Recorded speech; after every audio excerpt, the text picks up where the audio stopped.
Ideal mesmo para o mundo atual seria fazer o ensino médio junto com o curso técnico, certo? É no Senac que o aluno tem autonomia de verdade, formação cidadã, foco na diversidade, preparação para o Enem, material didático sem taxas e muito mais. Na real, tem tudo que você precisa para se sentir preparado para a vida. Seja para entrar no mundo do trabalho ou te ajudar a decidir o que fazer na faculdade. Quer saber? Senac. Vem comigo! Acesse sp.senac.br/ensino-médio-técnico. Contained herein are the heresies of Radolf Buntwine, erstwhile monk turned traveling medical investigator. Join me as I study the secrets of the divine plagues and uncover the blasphemous truth that ours is not a loving God, and we are not its favored children. The heresies of Radolf Buntwine, wherever podcasts are available. Let's hang out. Let's hang out. And let's talk about what legends about. Let's hang out. And let's listen to two lesbians shout. Let's hang out. Let's hang out. Hey everyone, welcome back to Let's Hang Out. I'm Ellie Brigida. And I'm Lee Holmes Foster, and here's what's happening this week. This week in the Lesdom. This Week in the Lesdom is a place where we can touch base each episode about things going on with the podcast or otherwise. We have a lot of events coming up. We're really excited to get our trivia kicked back up again. We also have a Teenage Bounty Hunters watch party on January 23rd for our patrons. So if you want to join that, make sure you join our Patreon before January 23rd. We are going to kick off our trivia this year with a 2020 trivia wrap-up of the year. And that is going to be happening 2 different days, same question set. So either January 28th at 8 p.m. Eastern, 5 p.m. Pacific, or January 30th at 3 p.m. Eastern, noon Pacific. We're also hosting a She-Ra Trivia night. We are so excited. We had a blast at our last one. She-Ra Trivia will be February 18th at 8 p.m. Eastern, 5 p.m. Pacific, and February 20th, 3 p.m. Eastern, 12 p.m. Pacific. I'm doing so good with my time zones. If you want to see more about those events, check out our Facebook page and our Eventbrite to make sure you are all up to date. We are very excited. We have just released our first official sneak peek trailer for The Flame, our original podcast musical. We've been working nonstop on the music. I've gotten a lot of the instrumentalists to do their instrumentalist things. So exciting. So our trailer for The Flame is the new version of Maybe Today with all the strings and the horns. We have our RSS feed set up, which means that you can now look for The Flame on any app that you use to listen to podcasts, and that also means you can subscribe. And we know it's still not coming out until June, yes, but as long as you are subscribed, that means that as soon as we have any new trailers or any first episodes coming out, you will get those immediately. So make sure that you go check it out. You can hear one of our first songs, and you can subscribe so that you're ready when we get to the summer. In the greater Les universe, or at least sort of the tangential Les universe, right? We just wanted to shout out specifically all of the WNBA players. I know, we're a little removed from it now. We record these a little ahead of time, so we're sort of in the midst of the Georgia Senate elections. And so we just wanted to shout out because there are, a number of queer WNBA players, and they were such an instrumental part of especially getting Warnock elected and kind of raising the visibility of that race and everything. So we just wanted to give them a dedicated shout out, obviously not to ignore anybody else's contributions to those elections as well, but we just thought it was worth mentioning. Also want to mention, on a lighter, more nonsensical note, I wanted to talk about Lighten it up. Ratatouille, the TikTok musical. We both love TikTok. We both love musicals. They put on a live show, or it's all pre-recorded, but they put on a show, and they raised $1.5 million for the Actors Fund, which is incredible. A huge amount of money, obviously. And the Actors Fund helps actors who are out of work right now. Obviously, Lee and I care a lot about the Broadway community. We are hiring some Broadway actors for our own show, but I'm really, really happy that this ridiculous thing that happened on TikTok is raising money for a really positive cause and spreading joy. So, is TikTok a force of good in the world? See me on my soapbox later on. Exactly. Finally, one thing that we want to talk about, because of course we have not yet gotten to watch it as of recording this, but by the time this episode airs, everybody should have been able to watch the Batwoman premiere. It came out last night, so if you haven't had a chance yet, go check it out. I am super psyched. We've been following along, obviously, with all of the, teasers and the promo photos and all of that. We cannot wait to see our new Batwoman, so that's what's happening this week. Back to you, Ellie and Lee. Thanks, Ellie and Lee, and welcome to our 57th installment of Should Have Been Gay. Oh, it was fun, it was great, but it should have been a little more gay. And in this week's episode, there is nothing wrong with wanting to feel strong and graceful and beautiful for once in your life. Yes. We just want you all to know that. This week, we are talking about Ice Princess. We've gotten a lot of requests for this one, so we're really excited. We figured it's still wintry. It's, it's good. It's a good time of year to do it. It feels very right? festive. It's in New England, so I felt like, ooh. Let's do this. Let's do our IMDb synopsis. Lee, I'm ready. Oh my gosh. The IMDb synopsis. For anyone who has not seen Ice Princess, buckle up, everyone. With the help of her coach, her mom, and the boy who drives the Zamboni machine, nothing can stop Casey from realizing her dream to be a champion figure skater.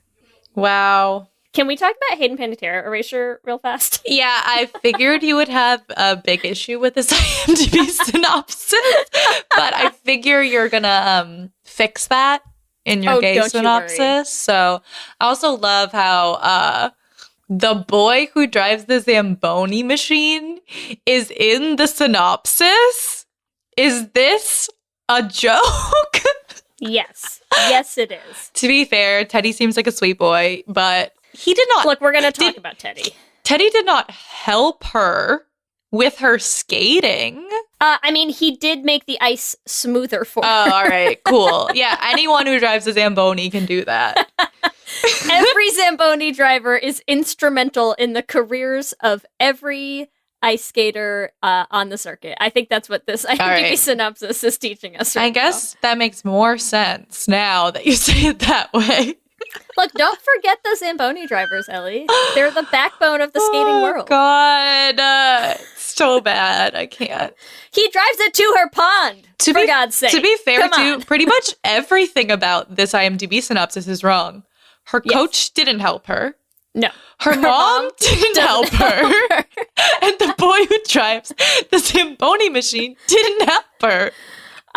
You know what it sounds like to me, Ellie? It sounds like we need a gay synopsis for this movie. Truly do. We truly do. Hit me. Hit me with your gay synopsis. Okay, so my gay synopsis for this, the mom, we'll get there, but she's instrumental to the gay synopsis. So, daughter of single lesbian disappoints her mother by trying to be straight and be an ice princess. The most accurate ever. That is my synopsis. Okay, my gay synopsis, I decided to go more of the, if I wanted to, convince someone to watch this movie route, what would my synopsis be? So my synopsis is, am I over my Hayden Panettiere crush? Apparently not. They're on ice. Yes. Hayden Panettiere on ice. On ice. I'm here for it. Yep. Sign me up, coach. Sign me up. I'm so here for it. There's just multi-generational gay that we're going to get in this film, so we're going to dig into it. I'm so excited. What was your experience with Ice Princess? This is season 4's I've never seen these movies season for me. I'd never seen it. I don't know how I somehow missed it. Because it was this was peak years for me to have watched this movie. 2005, right? Yeah, definitely had not seen it. So this was a delight for me this week. I will be honest. I mean, we have gone back and watched some questionable things lately. What, like Austin Powers Goldmember? I don't know what you're talking about. Goldmember was hard to sit through. I'm just saying, I went into this with low expectations, and it blew them out of the water. Out of the ice. Out of the melted ice. It delighted me. I enjoyed this tremendously. Oh, it's a great film. I love First, also just like, I love old Disney movies. Like, they're so good. They're so perfectly, but like, this one the even formula is so right. This one really stood out to me too. Like, it just, not even just nostalgically, like, I just really enjoyed this. Give me Dawn Summers and Claire Bennett ice skating together, and I'm happy. That's all it takes. That's all you need. Yes. When I saw Michelle Trachtenberg again, there's something about her that just brings you back. Also, Harriet the Spy should have been gay. Yes. Needs to happen. Yes. Needs to happen. Where is Michelle Trachtenberg now? I don't know. Is she still doing anything? I haven't seen her in a movie in a very long time, and watching her last night, I'm like, I miss her. Where is she? I do too. You know, it's funny because I feel like I'm, in the small minority of people that like never really hated Dawn when she was on Buffy. Like, I loved Dawn. I thought Dawn was great. I don't know if she's done anything more recently. I can't remember seeing her in anything. Okay, so it seems like she's doing some voiceover work, so that's cool. She's been doing some animated work. A couple TV movies here and there. She hasn't been in anything since 2018 or 2016. Michelle, come back to us, Michelle. I want her. Yeah, I really want her back. Oh, she was in Gossip Girl. I do remember that. Yeah. Oh, yeah. That was good stuff. Yeah. Michelle, look, come back to our screens. Michelle Trachtenberg, you are welcome back on our screens anytime. Especially if you wanted to do, like, say, the sequel to Ice Princess, where, like, Casey and Jen, like, team up as, like, a same-sex skating duo team. Like, I'm just putting it out there. And BD, just an idea. Hollywood, come at me. Okay. I am so for that. So, so my experience with Ice Princess is 2005 was definitely, as you said, peak watching Disney movies. So I've definitely seen it. I remembered it, but didn't remember it as vividly. And on this rewatch, I was also delighted. It's great. Look, from the very opening credits when Avril Lavigne started singing, and I was like, sold. Done. Wait, I'm dead. Wait, Avril Lavigne was singing in the opening credits for you? I think so, yeah. Because for me, it was Allie and AJ. Oh, maybe it was, and No. It had to have been Avril Lavigne, I wonder if you were listening, like, because it's funny because I wrote this down. I saw in the captions it said Allie and AJ. Oh, did it? What was the song? Because all I know is, like, in hindsight, I feel like it opened with an Avril Lavigne song. Okay, the song is called No One. All right, so bottom line, the song that it opened with seems gay because we both noticed it. It definitely left a gay vibe on me. That's all I'm going to say. Yeah, Allie and AJ, No One. Oh, how could I have mistaken that? I'm so disappointed. But you know what? To mistake Allie and AJ for Avril Lavigne is the highest compliment to basically all three of them. And it was their birthday, their fucking birthday. Listen, yes. But yes, all I know is from the credits, I was hooked. I was like in. I was like, yep, this is like that era, and I love it, and I'm here for it. And plus, then we opened with like a super giant science nerd, and I was like, I know, just Lee. I inject knew this movie straight into my veins. Like, who are we even kidding? The amount of times they talked about physics. If we could make a drinking game for this movie, I loved it. Oh my god! Just the science was great. So we open Michelle. Also, I said this before, but I will say this to our podcast listeners. I could not remember their names. I kept calling them Michelle, Hayden, Joan. Luckily, Kim. The mom's name is Joan. Joan Cusack is named Joan in the film. So Michelle / Casey. Casey and her nerdy friend. I love them. So I know you're going to ship Casey and Jen, or I'm assuming. 100%. Okay, so I ship Casey and Anne. I can see it. I feel like they were dating when the movie started. They literally were dating. They both are wearing the gayest outfits. Pretty sure like flannels. And they're just like walking down the hall together. And then, of course, because it's Disney, they had to throw a random man in. And I need to mention this quote because it's actually really relevant towards the end. I'm ready. So Anne sees this boy walk by and she's like, oh, he's so beautiful. One day he'll need tutoring and I'll be there to tutor him. Oh my God. And then I'm just going to bring us all the way to the end because at first I shipped Casey and Anne. Then I decided, oh, wait, maybe Anne and Jen. Because at the end, I know we'll get there, but this line just needs to be repeated. At the end, Jen and Anne are sitting next to each other. And literally, Jen goes, oh, you're good at math? Do you tutor? Stop it. Someone write me the fanfic right now. And I was like, they know. Give me that fanfiction. Give it to me. Disney did this callback. So why would you have it be spoken by Jen and not a man? No, but here's the other thing. Not only is the callback with Jen, but right after that happens in the opening scene, what immediately follows that? Right? The stare. The immediate thing that happens after they have that moment talking about the beautiful guy, they have what I swear is the weirdest scene that I've ever seen in a movie that is trying to pretend that it is straight. Because here, for anyone who hasn't watched it, let me paint you a little word picture, okay? So Casey, Michelle Trachtenberg, and her friend Anne, both giant science and mathy nerds, are walking down the hallway when suddenly the music shifts. It now has a little beat. It's a little sensual. It's a little slow panning camera to Hayden Panettiere staring, just like eye contact, opening scenes of like a love movie, ba-da-da-da-da type of stare, right? It is truly intense. She walks over to Casey and Anne, both of whom's faces, whomst has a face. Of gay panic, of like, this hot girl's walking towards me. Orgasmed on the spot.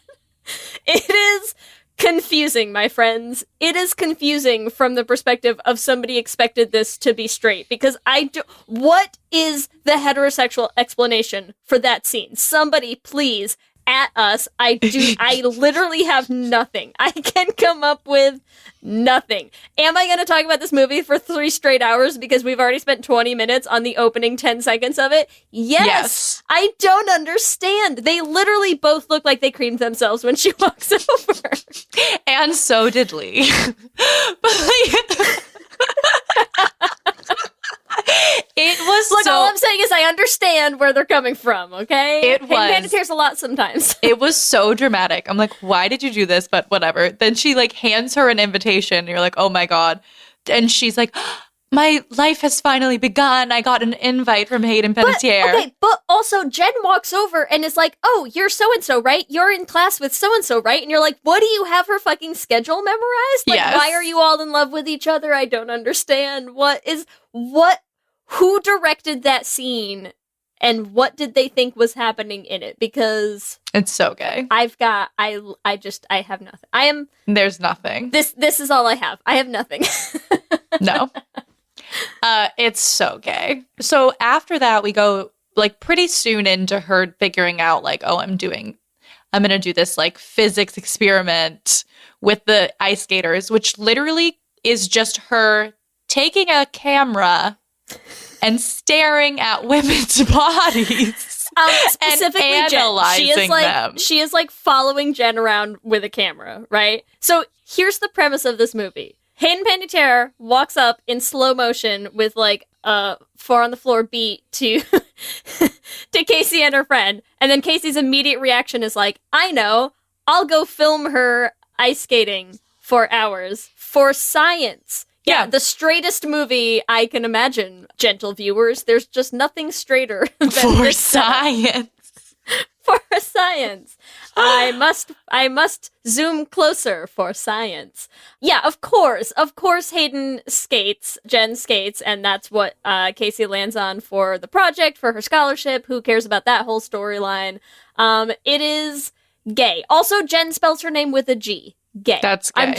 Let's so gay. Let's get all my early notes out of the way. Gay, gay, gay, gay. Oh, wait, my other early gay notes are about Joan, the mother, Casey's mom. Joan is so gay. Joan is so gay. Oh my God. The first conversation that they have where she's like, she says some quote or something and she's like, do you know who said that? I think it's Casey who says like, I'm guessing it was a woman or something. Like, cause of course, who how would Joan ever quote a man? Not in that house. No. While she's making leftover tofu. I mean, like, come on. It's so much gay. On. Like, I'm like this. So to me, I'm like both of these women. So we have Hayden Panettiere's mother, who is Kim Cattrall. Tina is her name in the film. Tina and Joan have some tension. Tina and Joan have some serious tension. And I am going to just create some weird story for them because I don't care. But like they have a weird rivalry that goes back. And when she asks like what kind of issue does she have with her, I feel like Joan and Tina used to date. Oh, God, They are exes. Yes. And they had this weird thing that was all a secret. They're both divorced. So clearly, like, the men in their lives are nowhere to be found. So clearly, like, didn't There's end never well. a mention of a dad, like, in this movie. No. Right? No. Non-existent. What we do here is, I guess you just never quite get over hating the prom queen. And I'm like, there is a story. Get there, over Joan, dating the prom need queen, to hear it, Joan. 'cause I am picturing like they had a romance, like a high school thing, and they were in love, but then one of them was like the prom queen, and she like, you know, wasn't willing to be open, or her family wasn't cool with it. Somebody write me this fan fiction too. Look, here's the thing. We're going to be giving a lot of prompts tonight, so I need them all. Okay, Pick them please up. and thank you. Take them. Email us, letshangoutpod@gmail.com. Okay, so... No, well, that's So why. let's- Because I swear to God, everything that Joan does in this film Oh, it's so gay. is number one, so gay, but number two, like, this is horrible, but how I would envision myself as a mother if I raised my child to be a lesbian. Like, she's clearly raised her child to be a big lesbian. And she decides she wants to reject all of my lesbianism that I wanted for her so she could have a good life as a lesbian. And look. she decides she's straight with the Zamboni boy. Not having it. Not having it. The mom with the let's go to your Harvard interview. Here, I bought you this blazer. This pantsuit. I bought you this blazer. Here, let's go. And then that first time when they're going, Casey turns around and she's like, Mom, there's something I have to tell you. And they never explain this. Mom, there's something I have to tell you. Joan flings her arms out and is like, I just love you so much, and like gives her this giant hug, and then like they never mention it again, and I'm like, you 1000% thought that she was finally coming out. Like, and then when she didn't, you just like rolled right by it, you know, like just roll right past that moment and like never explain it. I'm like, what else was happening there in your head? Here's the thing. There are directorial decisions in this movie that make zero sense to me if you are trying to pretend it's not gay as shit, because it is. So if gay. Let's jump back to Casey filming Jen first time that she shows up at the ice skating rink, because I also want to talk about the directorial decision that happens in that scene, which is that Jen comes over, once Casey gets permission to film everyone, Jen comes over and she's like, you know, okay, fine, you can film me, but if you post me falling on my butt, right? She like threatens her if she like posts videos of her like falling on her ass. And she says like, if you post me falling on my butt. And then what was the director's decision to tell Casey, could you please just stare longingly into space at the mention of her ass? And like, then let's cut to the next scene. And you're like, what? What is happening?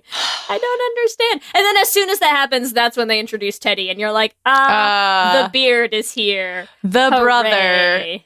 brother. Oh my God. When I found out that Teddy was Hayden Panettiere's brother, I was like, of course he is.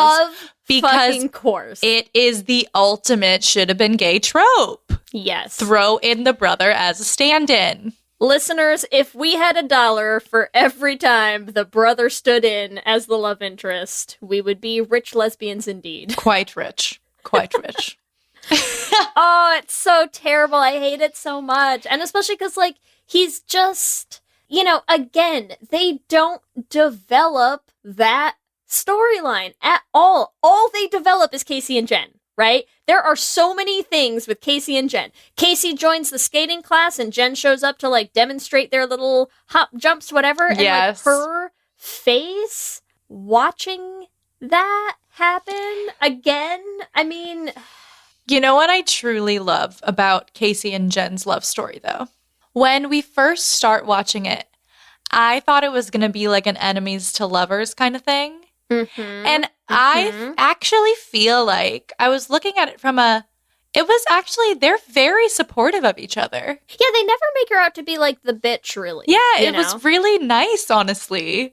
Like, I was like, wow, like, it doesn't feel like they're in competition with each other. Like, it actually was a pretty healthy relationship. I was like, wait, I want what? this movie to be exactly what it is, but just slightly different in very specific ways. Yes. Because I love their relationship. I am so here for it. Like, there's a natural progression where they start out like they're not, again, you're right, they're not enemies. They're not they're fighting. not friends. Like, they don't know each other. But yeah. Like, super bitchy and mean. She's like a little standoffish at first, and like, you know, Casey's clearly head over heels in love with her. Of course, yeah.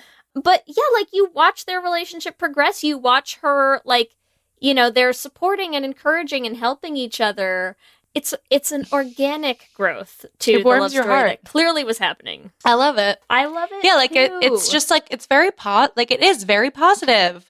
Like, she's cheering for her when they go to their first meet. She's like, "Oh, like, you're in 5th. Like, that's so exciting." Wait. Before we even get to the first meet, can we talk about when Casey does the recital with all the little kids? Oh my god. Can we talk about look, if we're going to talk about eye contact. Yes. Can we talk about the eye contact in that moment? Because again, like, what is happening? Because from the standpoint of directing this movie, you have not set up Jen to be this hyper-competitive, bitchy enemies person. No. So what is the point of having them just have this, like, pointed, focused, drawn out icon? They're just staring at each other. And I'm like, ladies, keep it in your pants, please. There's kids around. Yes.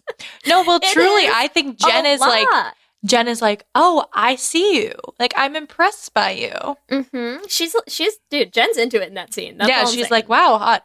No, you know what is the best? Anne. Yes, when she's filming her. When she's filming her and she literally says, you know, you look kind of hot. Oh my God, stop it. And I'm like, yes, friends can compliment each other, but like, you guys are gay together. That's all.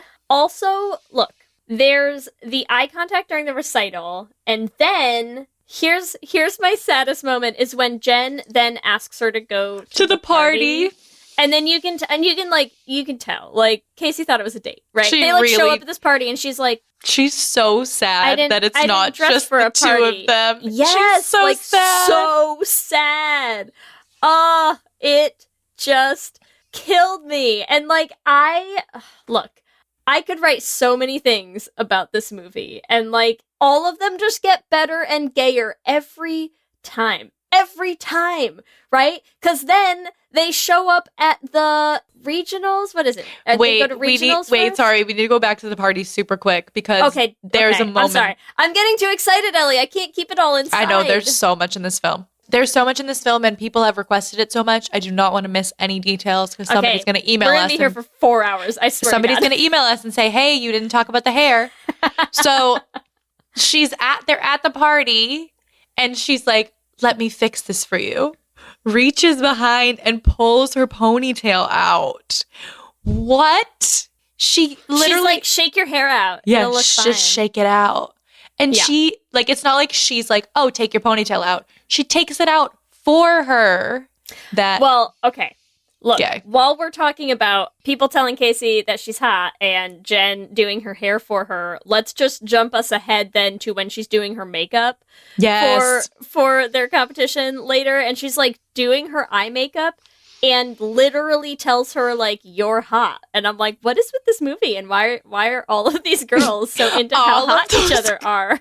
Like, what is happening? It's because they're gay. They're so... I'm like, come on, that is like gay tropes 101. Is like, you're close, you're doing the makeup, right?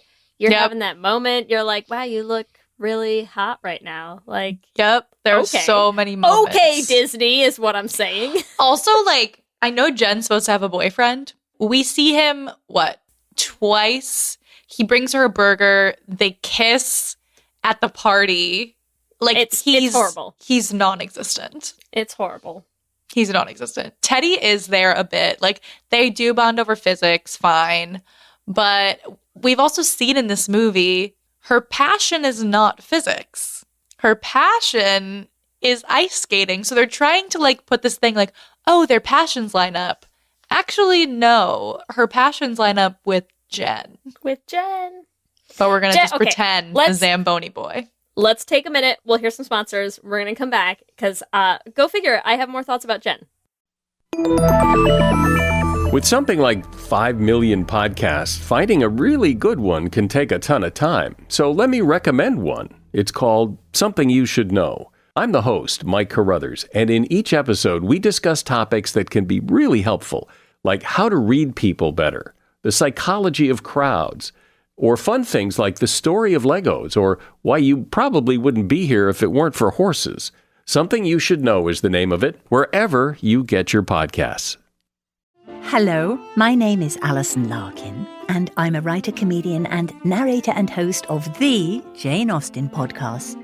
This podcast brings Jane Austen's stories to the 21st century, along with commentary from me and conversations with fascinating people who all share a love of Jane Austen. And of course, we had to start with none other than Pride and Prejudice. So join me as we embark on a journey through some of the most wonderful stories I know. The Jane Austen podcast with Alison Larkin is available wherever you listen to podcasts. Ladies and gentlemen. What are you doing? What do you mean? Just keep it simple. I'm making the promo. Just keep it simple. Just say, hey, we're the Brav Bros. Two guys that talk about Bravo. Ladies and gentlemen, boys and girls, we're the Brav Bros. No. Oh. Dude, stop with the voice. Just keep it simple. I've seen promos on TV, dude. This is how you get the fans engaged. This is how you get listeners. We're trying to get listeners here. If we just say, oh, we're two dudes that talk about Bravo, people are going to get tired of it already. We need some oomph. All right, then fine. Let's try to do it with your voice. Brav Bros. Good job.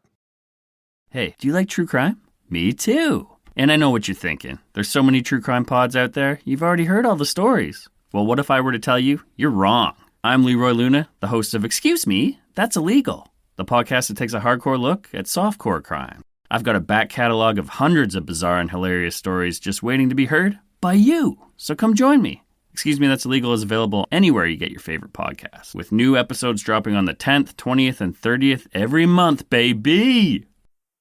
Here's what I need to say about the storyline with Teddy versus the storyline with Jen. I understand. This is the thing that the late 90s, early aughts movies just fed us spoonful after spoonful of the brother stand-in for the love interest. But again, I just think we need to dissect it because we have to. There is no storyline with Teddy, right? Teddy shows up very infrequently. He's kind of like the afterthought endlessly. Yeah, again, like they are kind of trying to play real hard on like, he knows what inertia is. They're in love. And you're like, no. No. And it is constantly Jen who is there for her. It is constantly Jen who is supporting her. You're constantly seeing those scenes between the two of them, the looks between the two of them. And here's the thing. You can't tell me that, because I know we haven't really gotten into Kim Cattrall's character yet. We haven't really dug into Tina all the way. Tina. But there is a natural thing between like Casey and Tina's storyline that they don't put the brother in the middle of. They put Jen in the middle of. True. So when you have all of these situations where like Tina doesn't believe in Casey or doesn't think that she can do it or doesn't want to support her, it's Jen who's always stepping in to be like, Mom, she's great. Like, she did this. She landed that jump. She's doing this. She's working so hard. She's got so much talent. She's so great. When Tina buys her the skates. Oh, I wrote about this shit because this was the death of Teddy. Yes. Death. She does not go after Teddy first. Teddy is not the betrayal, right? She knows what Tina did and who's the first person that she, like, has to... Jen. has to get those emotions out towards. It's not Teddy. It's Jen. And Jen's face at thinking, like, that Casey could think that of her is devastated. Well, Devastated. And then when she goes after Teddy, Teddy starts defending his mother. Yes. He literally, I'm like, no, this boy is defending Tina for sabotaging Casey. And Jen's like, Jen is the one who gives this impassioned speech of how, and then quits. Quits Self-sacrificing for her girlfriend. Right? To be like, Casey deserves that spot, right? I died. I could not believe that she was so upset on Casey's behalf. She was so hurt by what her mother did. The way that she stands up for her in the hallway, like to her own mother. And I was just like, oh my God. So give me good. this relationship. I ship a tall and a small always. I love it. Just give it to me. Also, like, what is more romantic than literally giving up your entire, like, career, basically, that you've been working at forever to let your partner shine? If you think the answer is driving a fucking Zamboni, you are wrong. Yes. I was like, if you think the answer is taking a Zamboni to... That sounds really sexual in a weird way. Taking the Zamboni to the lake and giving her flowers. No. And never, Incorrect. ever standing up to your mother. Incorrect. I cannot handle, like, how much this movie sets up their relationship. I love it so much. Also, because I feel like we're going to switch over to the moms a little bit soon, I just want to have one more discussion, which is when, at the end, when Joan is having, like, this big fight they have, like, this big confrontation with Joan and Casey, and one of the things she mentions is she's like, and that shirt you're wearing, I didn't buy you that shirt. And I'm like, 100% that is Jen's shirt. Oh my God. She's definitely got to be wearing her girlfriend's shirt then. So here for it. I love it. Give me, it's so frustrating to go back and watch these movies that set up like these beautiful storylines that they just refuse to actually explore. And they're so perfect. They could have been so perfect. This would be such a good movie. I know we're rebooting everything in 2021. Just give me a gay Ice Princess reboot. Please cast Michelle Trachtenberg and Hayden Panettiere again. I need it. I want it. I think I deserve it. So that's what I'm You know how say. like they have Mulan on Disney Plus and you have to pay extra for it? Like I would pay extra for Ice Princess my God, too. Sorry, this is like I want to talk about some of the other ice skaters. Yes, please. The rock and roll ice skater, like the one who's like oh my God, the competition. Yes, the goth one. What is her Yes. name? Zoe? Zoe, I think. Yeah, I think you're right. She was so gay. On the list of fan fictions that someone needs to write me, can someone please also write me the obvious breakup that happened between Jen and this ice skater? Yes. Because I swear to God, there is some tension there, right? And they show up and they are like at each other's throats. And like my notes from the scene where you first meet that other girls, I was like, wow, they fucked. Like, well, I love too that it's actually 100%. that's such a good take. I'm like being so serious. I completely agree with you. But because every time Zoe says something to Casey, Jen is there immediately after to be like, oh, she said that to you. She says that to all the girls. Like, I've been through this before. Like, I'm going to make sure you don't get into a toxic relationship with my ex. I feel like dead. that is Jen's coming out story. Jen's coming out story is like falling for Zoe and then having like a super toxic relationship that clearly ended badly. And Yes. I want it. I want the backstory. I want to know what happened. But I mean, she is 100% gay. Like, Oh, so gay. especially because she's the pettiest one in the movie. She's so petty. She's so, well, possibly second only to Tina. Yeah, you're right. And But like, I feel definitely, like gay petty. I feel like they're setting it up for Ice Princesses too for the jumping shrimp to be super petty as well. Yes. I will say too, Yes. Zoe is so. I just loved her ice skating routines because they had so much personality. They were And her outfits are gay as shit. the outfits are gay. Yeah. The soundtrack is gay. Give me an ice skater who, when Joan is like, oh, you just want to look pretty and glamorous. Zoe doesn't care about looking pretty or glamorous. She wants to look gay and hot. Zoe is ice skating in what I think are the skate equivalent of like Doc Martens, right? Yes. Like Zoe is literally like the Joan Jett of ice skating. Yes. And you're like, what the hell? And she's so good. If I was in high school, I would have the biggest crush on Zoe. She is so like she's so confident. She's got style. Look, she's the mistake everyone's got to make, right? Yeah. I get it. She's the Juliette Lewis. Yes. Yeah. And you can tell that she is jealous as shit that Jen showed up with her new girlfriend. Exactly. And she's like, "Oh, your new girlfriend's here. Let me psych her out." Yeah. And then as soon as she sees like the potential to cause some drama, she's like, "Oh, new skates, like they would know better." She takes it. Yeah, she like that. She swoops right in, right? She's Yep. like, "Oh, knife out, go for the kill." I see it. God, I love her. You know how I know she's gay? Everyone in this movie I love gets her. gayer and gayer. Like it's just you can't top it. Except while we're talking about tops, let's talk about Tina. Let's talk about Tina, as played by Kim Cattrall. Gay, just gay. Right? Gay. Like, as soon as they get into this whole discussion about how, like, she's divorced and all this stuff, and you're like, yes, you are the high school prom queen who was not willing to come out. You realized some things about yourself that you finally couldn't hold back. You got that divorce. You've got this, like, really fiery, passionate tension between you and Joan that is very obvious. Very obvious. Like, they have conversations in ways that I'm like, that's not how you talk to a total stranger. Like, no. It's like the first time they ever meet. Like, she's like, oh, you're Tina, the skater? And it's like she's trying to be like, oh, I've never heard. This is the first time we've met. And she's like, yeah, it is. We've never met before. You know each other. Yeah. I'm just going to say it again. They fucked. Okay? 100%.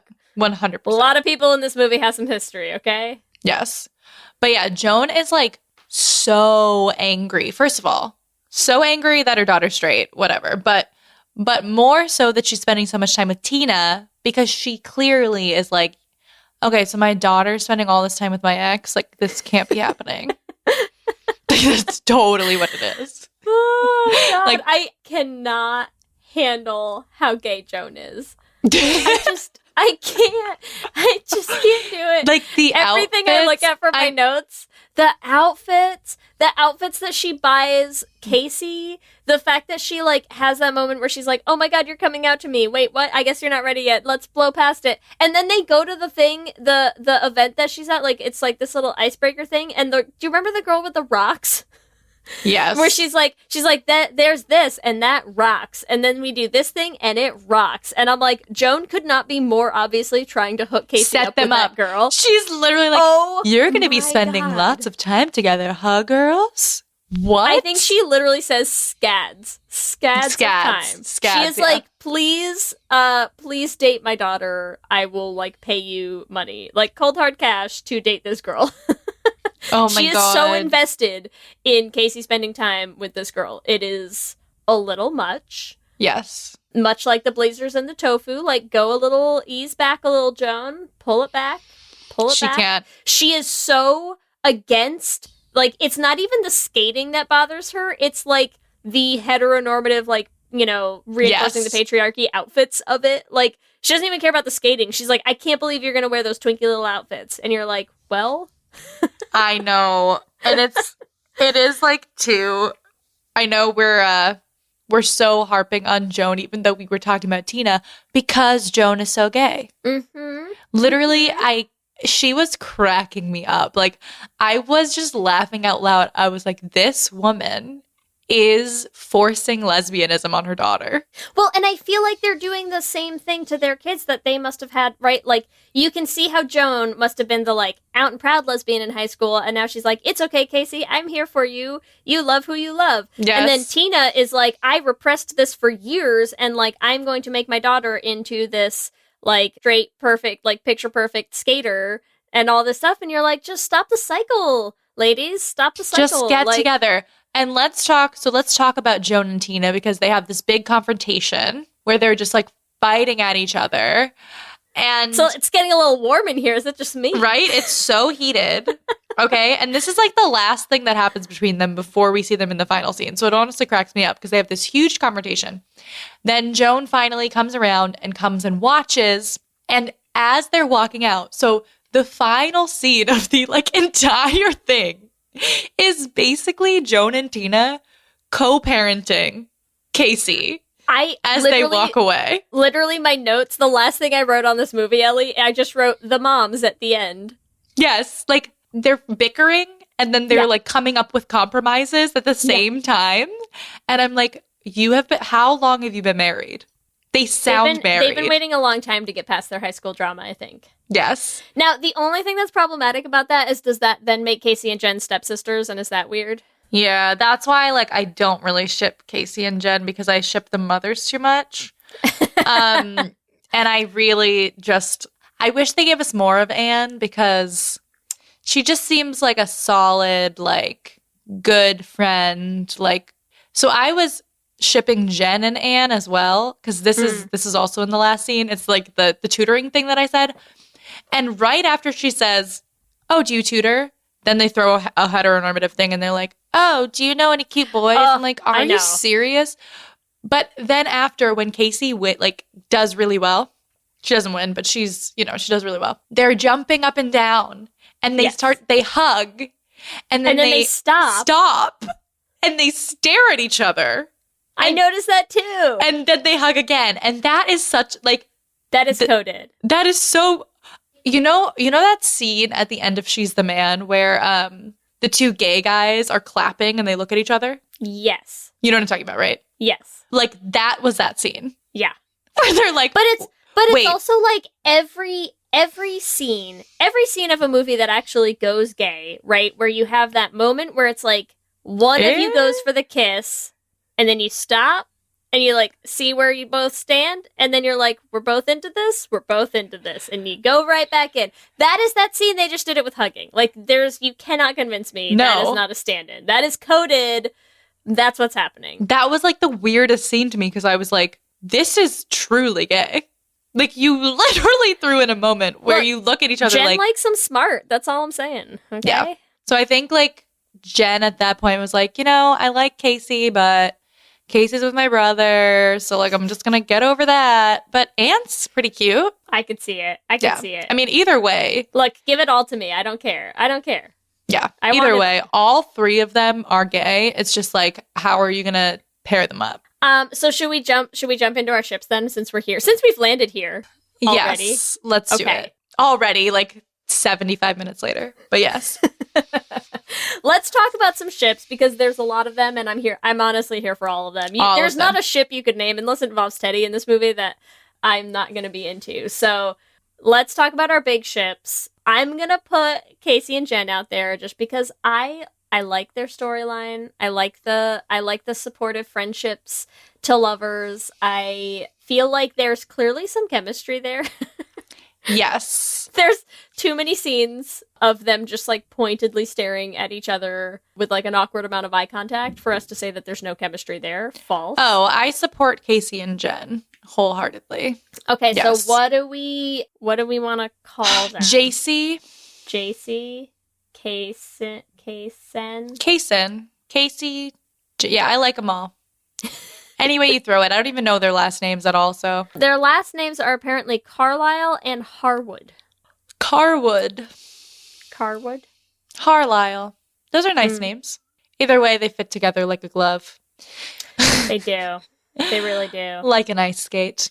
All right, so I'm going to throw out, like I said, Jen and Anne. Because even though they don't get a lot of screen time together, they had some like really nice moments in that last scene where they're both supporting Casey.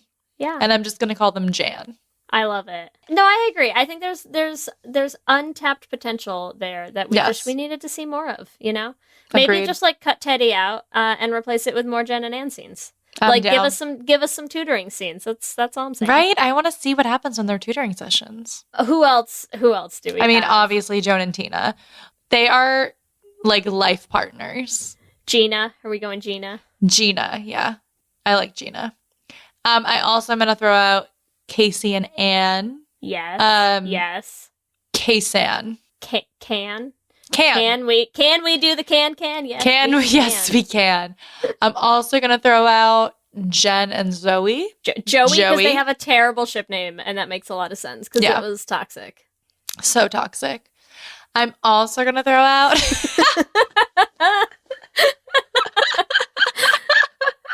literally everyone.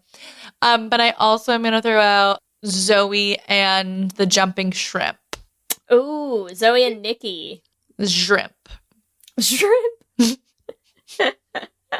That's it. I do love Nikki. She's a crazy, cute little ginger. Intense. Yeah.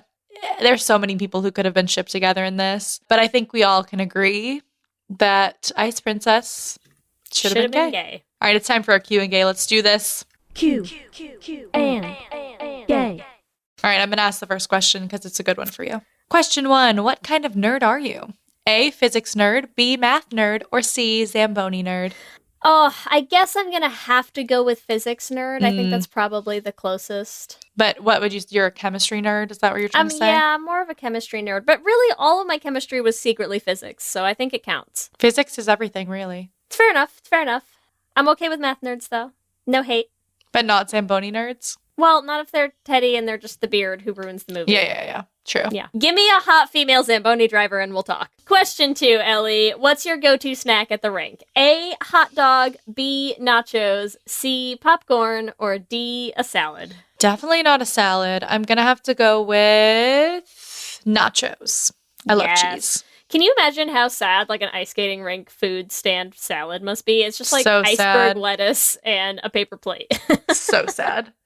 Can you skate? Are you an ice skater? I can skate. I'm not terrible. I can't like do anything, but I can like go and stop and like a little bit go backwards. I'm not fantastic. Okay, cool. I can pretty much go and stop. I can't go backwards, but I feel like I'm about like, your pretty average like New Englander who has like gone ice skating. Yeah, like I used to go ice skating for dates and stuff like that. Let me put it this way. I can skate better than I can ski, for damn sure. Yes. Same. Yeah. Okay. Same. Question 3. Would you rather skate in a rink or on a pond? Oh, such a tough question. I feel like rinks have the advantage of like you get like your hot chocolate when you're done and stuff. And like that's always kind of nice. Although we were laughing because, I mean, neither Kelsey nor I are like fantastic skaters, and every time the Zamboni would come out, she's always like, every time Zambonis make the ice super smooth, she's like, it always just makes me so nervous. Like, it's so smooth. It's too smooth. It's too smooth. We're not that good of ice skaters, okay? So I guess I will say a rink, but like maybe after a couple people have skated on the ice first. Yeah, also like I like the idea that I like the railings, so definitely not a pond. Yeah. Plus, it's like it's cold. It's cold usually at a pond, and you have to own your own skates, which I have never done. No, me either. Okay, Ellie. Question 4: what type of skating jump are you? Out of A, toe loop, B, an axel, C, a lutz, and D, a sakau. I literally was barely paying attention to what these jumps are, so we don't even know what they are. I can never correctly identify one in person, so I'm just gonna say an axel because it's the one I remember. Very nice. Yeah. All right, question number 5. What would be your skating nickname? A, the jumping shrimp, B, the leaping dwarf, or C, the skate thief? Oh, it's such a tough call, I'd like to say I would be the leaping dwarf, but I would be the jumping shrimp, I think. Yeah. Is the real answer. I love it. I'm just not graceful enough for leaping to be in my name. The jumping shrimp is pretty awesome, though, so I think it's fine. I'll take it. I'm okay with it. Remember, you can give us your own answers to this week's Q and Gay on our Twitter at Let's Hang Out Pod. Let me hear you say hip, hip, hip, hip, hip, well, yeah. We love hearing from you and building community, so we want to shout out some of our favorite things each episode. We want to give a personal shout out to our new Let's Hang Out intern, Kristen Murison. We are so excited to be able to work with her. She is just a bundle of joy and such such a hard worker. So we're very excited that she's on the team, and we can't wait for you all to get to know her a bit more when she starts helping us with our trivia events. We also want to shout out at all of our backers for the Flame who received their Flame t-shirts recently. We know a lot of those have been starting to get delivered, and we've been starting to see some of the pictures that people have either been posting or sharing with us. We know, obviously, our fave, Ellen, posted a photo of her in her new shirt. And Caitlin posted a picture in her shirt. Fun fact, Caitlin was my old babysitter. And she got a shirt. It's so sweet. I love it. Also, they look so good. They're amazing. I'm so pumped about these shirts. So if you got yours and you love it and you want to send us a picture, it does bring us a ridiculous amount of joy. Or if you don't want to send us a photo, that is also totally cool. But we hope that you are at least enjoying it because it's making us really happy to see them. Yes, it makes our day. And as always, we want to thank our Lesbian Jesus patrons, Mark Foster, Jess Klaus, Tanya Ferguson, Danny Griswold, Jacqueline Rosashino, Sarah and Julia, Carrie Ann Lawrence, Danny Gunlock Tamora, Brittany Ray, Alana Rosen, and Tara Gleason. And our King Princess patrons, Amy and Ellen, Leah Henley, Liz Chen, Wendy K. Bartlett, and Evelyn Smith. Thank you all so much. You helped make this podcast possible. Remember, you can also find us on all the social medias, Instagram, Facebook, and Twitter at Let's Hang Out Pod. You can email us at letshangoutpod@gmail.com. Or you can check out our website. I will say our new website. We just got an entirely new website revamp from Vagary. They are amazing. So if anyone wants to look at our website and also wants to hire them, be great.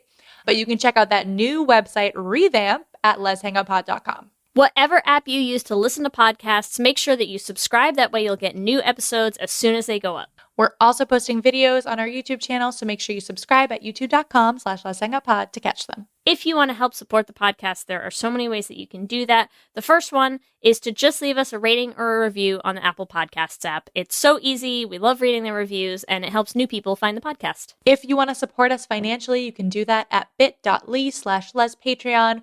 We love all of our patrons. We love hanging out with all of you in our Discord chat.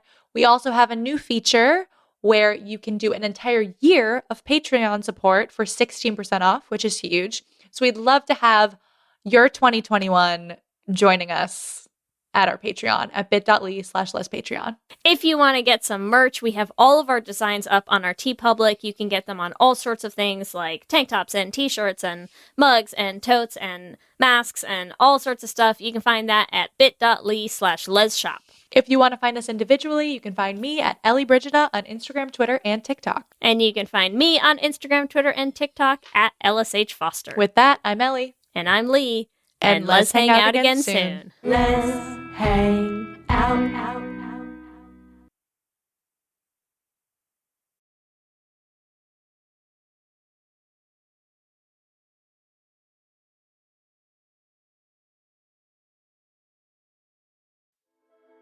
Hi, I'm Laura Cathcart Robbins, and I am the host and creator of the podcast Only One in the Room.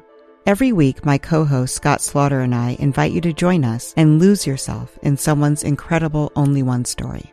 We talk to real people dealing with issues like infertility, the death of a loved one, human trafficking, and women who, fake it. Oh, and we want to be fair, so we talk to celebrities too. Emmy winners like actor John Cryer, supermodels like Amber Valletta, and rock stars like Ryan Dusick. Everyone is invited to share their Only One story with our listeners. With 21 seasons and counting, we guarantee you that Only One in the Room has a story that you'll connect with. This podcast is for anyone who has ever felt alone in a room full of people, which is to say that this podcast is for everyone. Download Only One in the Room on Apple or Spotify today.